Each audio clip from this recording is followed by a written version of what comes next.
कहानी। जरा दोस्तों ध्यान से सुने, यह कहानी आपकी जिंदगी बदल सकती है। कहानी इस प्रकार है। सृष्टि के संतुलन को बनाए रखने वाले भगवान विष्णु को एक बार ऐसा श्राप मिला जिसने पूरे युग की दिशा ही बदल दी। यह कथा प्रेम, त्याग और धर्म की है, जहां स्वयं श्री हरि को अपने ही श्राप से मुक्ति पाने के लिए अवतार लेना पड़ा। स्वर्गलोक में इंद्र की सभा लगी थी। देवगण एकत्र थे, लेकिन सभी के चेहरे पर चिंता की लकीरें थीं। देवराज इंद्र ने कहा, हम पर संकट छाया है, असुरों की शक्ति बढ़ती जा रही है और ब्रह्मांड में असंतुलन आ रहा है। हमें श्री हरि विष्णु का मार्गदर्शन चाहिए। इसी समय भगवान विष्णु गरुड़ पर सवार होकर सभा में प्रकट हुए। उनका तेज दिव्य था, लेकिन उनके मुख पर एक गंभीरता झलक रही थी। देवगण बोले, प्रभु आप चिंता में क्यों हैं? श्री हरि बोले, समय ने एक नया चक्र लिया है। मेरे कारण ही इस युग में एक नई विपदा आने वाली है। देवगण चकित रह गए। विष्णु स्वयं संकट का कारण कैसे हो सकते हैं? महर्षि भृगु का क्रोध। दूसरी ओर धरती पर महर्षि भृगु अपने आश्रम में तपस्या कर रहे थे। एक दिन वे श्री हरि विष्णु के दर्शन के लिए बैकुंठ पहुंचे, परंतु उस समय भगवान विष्णु योग निद्रा में थे। महर्षि ने कई बार पुकारा, परंतु श्री हरि नहीं जागे। महर्षि का क्रोध भड़क उठा। वे बोले, जो देवता भक्तों की पुकार न सुने वह किस काम का? मैं तुम्हें श्राप देता हूँ कि तुम्हें मनुष्य रूप में जन्म लेकर अपने ही भक्तों का कष्ट सहना पड़ेगा। विष्णु ने नेत्र खोले, महर्षि की ओर देखा और हाथ जोड़कर कहा,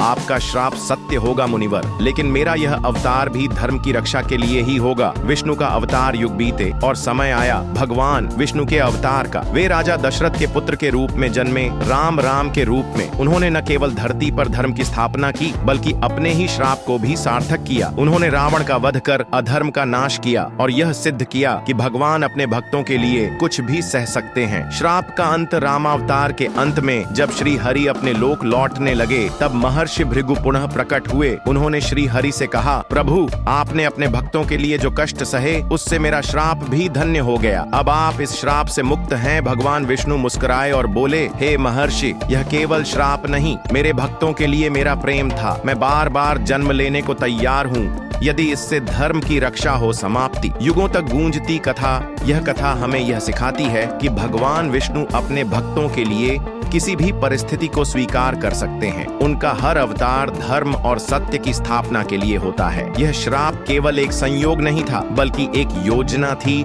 जिससे पूरे युग का उद्धार हुआ। तो दोस्तों आप बताएं कहानी कैसी लगी? अगर अच्छी लगी तो प्लीज सब्सक्राइब जरूर करें और इस स्टोरी की अपने परिवार में जरूर साझा करें। चलो मिलते हैं नेक्स्ट कहानी में, तब तक आप सभी को धन्यवाद।